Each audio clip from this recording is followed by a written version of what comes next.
Hey everyone, it's Robin, RS Island Crafts, and welcome to my studio. This is my WiP It Wednesday video where I'm going to show you some of the crafty goodness I've been working on this week.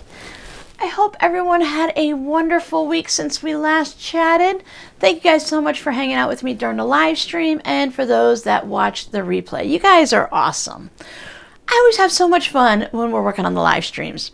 This is in my Etsy shop, and I think I put the label or the name of it as maybe Winter Blues. It's a whole bunch of fun blue batiks. I wanted to name it Ocean Blues, but I thought this felt a little bit cool like the winter. We have a nice matching tassel. Everyone voted on the white zipper because the tealy aqua one was just the wrong color. It was more green than blue, and I think everyone made a great choice. If you haven't watched that video, I know it's a long one, but maybe find some little bits and pieces here or there played in the background. I know I showed this Halloween tote that I've been working on during the live stream, but I don't know if I've shown it to you guys last week. But from the previous live stream, I started sewing up all of the flying geese and the hourglass blocks that were made from the leftovers from that. The hourglass block is coming up on this Friday, so if you watch the flying geese one, part 2 is the hourglass and how to use those little cutoffs. Instead of making half square triangles all the time, I show you how to make hourglass blocks. And I think they're pretty cute when they're little like that, and they add a nice little touch to this tote bag. There is the other side. I've quilted the top. I like to quilt the top in one type of quilting direction, and then I quilt the bottom in just straight lines. So I used an orange thread, as you can see, and I did the crosshatch, and I really loved the way it looked on this one. I didn't feel like this one needed a ton of heavy quilting, but I just wanted something a little bit colorful with the orange. I'll use some black thread, and I'll go ahead and quilt this. So I'm going to be finishing this up. This is my next project that I'm working on this week. I'm recording this Monday morning, so I'll probably work on this after I finish editing and uploading this video, turning it into a tote bag. I'm thinking something fun too, like maybe one black handle and one of the orange polka dots, or maybe one of the purple and one of the orange polka dots. Something fun for Halloween. I could go simple and just use the black. Now that would be good too. And for those that like a nice calm bag, that would be great. But if you're already carrying this and it's wild and crazy, I think a purple and an orange handle would go really well for it. For the lining, I haven't decided yet. I do have some Halloween fabrics that I've purchased that I have to see if I have anything that'll feel right, because I don't want anything that's too dark, because with the lining on a bag you want to be able to see what's inside. If you have a black wallet, a black phone, and all of that stuff, it's kind of hard to find it when you have a dark lining. So my patrons wanted to work on a snowman block. So this is the snowman from Pat Sloan's Button Club. This has been a fun block to work on, or fun mini to work on. We haven't finished it yet. The snowman needs to be stitched down and everything. It's all appliqué. He needs to have his smile and all of that. But I went ahead and I fussy cut the center of the star for the cardinal. I was talking to a friend about this, and we both agreed that this would be fun for either a pillow or to just make a whole bunch of blocks that are fussy cut like that. I chose to put stars around this one because I thought, okay, it's kind of nighttime, dark winter, the stars, maybe he's looking up at the stars and stuff like that. And then I thought, well, this might be a little bit too much to have around there, and between the red and the white and stuff, it'd be a bit much, so I decided to go with the dark blue with the stars, and I think that worked out really well. So this is not the finished product. Of course, like I said, I'm going to work on it again with my patrons, and then it will turn into a mini. Now for the back, I have some more gnome fabric. These are the little individual ones versus the long strips that were on the other fabric you've seen on the tree blocks or the tree minis from last week. I think this is really cute. So it has a cardinal, so you got a gnome riding the cardinals, and that's why another reason I brought the cardinals in. So there's a lot of fun wintry type stuff. There are some Santa Claus ones and stuff like that, but this section here is mostly all the winter. You kind of figure this guy might be a Santa Claus, but I like the fact that there's snowmen and snowmen gnomes and all of that, so I thought that was a great fabric. So I'm looking forward to finishing that up. Now this is what consumed most of my time this week. I spent the entire weekend basically working on this, plus a couple of little things. These are the doggy bandanas. My customer gave me the sizes of the bandanas that she currently uses that she's purchased for her 2 dogs. And then I just needed to reverse engineer it and figure it out. There are several videos, many videos that have a pattern that you can print out, and it shows you how to make the bandanas that way. But I wanted to go something a little bit different so you guys can just choose your size. So there will be a tutorial coming up in probably maybe the 2nd week of October, because the first Friday of October is our live stream. So you can look forward to a doggy bandana coming up. But I use squares for mine. So I had to make a few different ones to figure out what size square to start with to end up with the size that she requested. So I just played around a little bit. They're really simple to make. Several of you guys have already made these before and you've told me they are super simple. They are super simple as long as you're not trying to make 20 of them and figuring out the pattern as you go. So I'm still trying. Keep it going. I think I'm pretty close. I think this is the one that I went with. Then I tried a little bit larger and that was too big, but this would work really good for a larger dog. And then these are the ones that I've actually made for my customer. When showing her the fabrics, I didn't know how to make a bandana for the dogs yet. I didn't look up any patterns. I didn't know anything about what I would need. I just thought it was, 2 triangles and off you go. So I laid out fabric that was like a 1/4 yard and stuff like that, which does not always work. But I did find a workaround and I just made them 2-sided, which is great. So you can have a holiday side.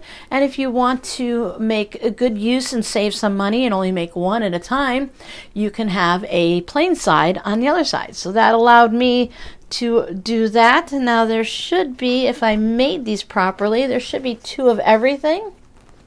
Had a minor meltdown there. I thought I was going to have to make another bandana. I worked until 9:45 last night because I wanted to make sure these were done and I didn't want to work on them today. I had plans to work on the Halloween tote bag and that's what I wanted to do. So I have 2.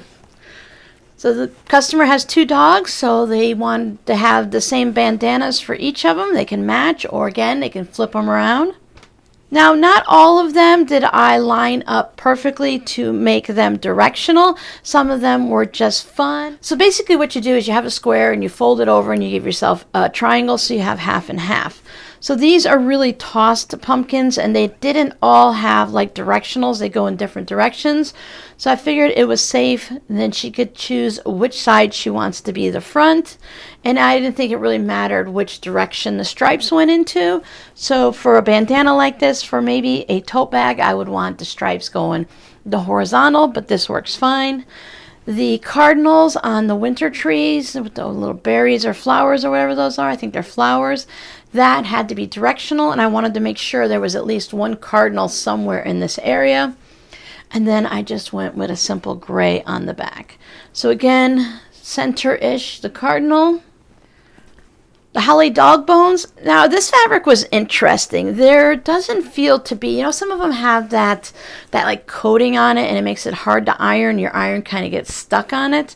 This fabric felt that way with my iron. My iron was getting stuck. I had to iron from the wrong side, but there's nothing on here. And I think it's just something with the sizing that's in it or something like that. So I have 2 of those, and these were made from a 1/4 yard, so I had to back them. So I thought the red plaid would look good. The dogs are, I believe they're both darker fur, so the red would stand out nicely, and that will give the customer more bang for her buck. Didn't realize the donuts were directional. Just the pumpkin guys are, so well, the pumpkin guys are upside down on both of them. But that's okay. That way, so when the dog looks down, they can see it right side up, right. I don't think anyone would really notice that much, or most people would not notice. And again, I put this grayish black fabric on the back. I think it's okay. It didn't bother me enough to go ahead and recut them and remake them. Now, these are made from bandanas, where I didn't think there was a right side and a wrong side, but there is. But this one is just a little more gray, and that one's a little bit more darker black, and I think that's fine too. Again, it did not worry me enough to change and remake them. I also used the same medium gray thread all the way through. Once again, I thought it was fine. I like the accent of it on there. We have hearts. Now these are reversible with the same fabric, so some of the hearts are going the right way, depending on which way you put it on the dog. So that will be good. When I package this up, I'll make sure that these are right side up like this, so the customer sees it the right way, right away. Again, more directional fabric, which forced me to use a different fabric on the back. So if you're going to be making doggy bandanas and you don't want to worry about having to have two triangles put together, then make sure you don't use directional fabric. But if you're following one of the designers that have their patterns that you can print out, then they're usually just this piece here anyways, where you cut it on the fold. So their design is just like this, in various sizes, just like if you were to buy a clothing pattern, they usually come like this where you cut it on the fold. Now, I didn't design this, and I don't have the ability right now to get that pattern in a PDF and all that for you, which is why I'm just going to show you how to do it out of a square, and then you can always create your own pattern, and you don't have to worry about purchasing one on Etsy, or you can go ahead and find one. I'll link one in the videos when I do the tutorial, so you can always use that one. There's a couple of people that I enjoy watching, and they do a really good job, so I will link you to one of their videos where they give you the pattern. Or again, you can just be like me and you can just create your own, and everything is fine. I create my own patterns most of the time anyways, and what I find is if you go to the post office and they have the really thin cardboardy flat rate shipping packages, the envelopes, you can open those up and they work great for making patterns on. I just don't have any here because I think I used them for when I was packing boxes. When you pack the box, I would put it up at the top so that like the tape and stuff wouldn't touch whatever was in there, and it kind of protects it a little bit from any type of dust or whatnot that can get through. So I didn't have any. So I just used a regular manila envelope, and that worked out fine. I think if I were going to be making these for my shop regularly, I found a lot of shops on Etsy that just does bandanas or just does dog items and stuff. And if that was me, I would go up and have a plastic template made at one of the glass shops and stuff. You can usually have something, if you go up with something like this, they will go ahead and cut you something. Or maybe you know someone with like laser printers and 3D printers and all of that. There's so many ways now to have a pattern created. So the last two are the red paw prints, and these were from a fat quarter. So when I feel like I spent the entire weekend working on dog bandanas, I did, because I made 24 of them, including figuring out the pattern, making the test ones, ironing all of this fabric, because every piece of fabric that I touched needed to be ironed, whether it was because it was a fat quarter, and you know how you always have those folds, and you've got, for me, I mist the fabric, and then I iron it and get it all set up, and then all of the creation of it, there's a lot of stitching involved, but I had fun. I would definitely make more if someone wanted some. My test ones are actually all good. There's nothing wrong with them. So here's my thinking, is I would make the test ones, and two things could happen. One, I could put them in the shop, which is what I will probably do. Or two, if it didn't work out and I struggled with it for whatever reason, I could always just cut these up for scraps. So if it came out really wonky, or it was like, all this way and half this way or whatever, you know how things can just happen when you're sewing. So if any of those things happen, then I would just go ahead and just cut them up for scraps. But nope, they're pretty good. I feel very confident that they are fine to sell and to put into the shop. So if you're looking for a doggy bandana, they'll be in the shop. If you're looking for the tutorial, you will find that sometime in mid-October. I can't believe I'm saying October already, right? So your scrappy word for today will be decorate. We were talking a little bit during the live stream on when we all decorate our houses and for the holidays at this time of the year, because we have October for those of us that enjoy decorating for Halloween. Then we have November when a lot of people will decorate for the fall or autumn. Plus here in America we have Thanksgiving, so you throw a little turkey stuff in there. And then we have December, which is for Christmas. And I always consider January a month to decorate because you have winter. So I always like to decorate with snowmen and snowflakes and stuff like that. And then of course we're just going to keep running through the year. We got February for Valentine's Day. March is all about the green for St. Patrick's Day. And even though I'm not Irish that I know of and we don't like celebrate St. Patrick's Day, it's always been kind of a big deal in my family where sometimes like the kids, we would have something green or everyone would wear green so we don't get pinched. I have a clover mini that I created to hang up on my wall, so that'll be fun to put up. I like to start putting up Halloween and fall stuff in the beginning of October.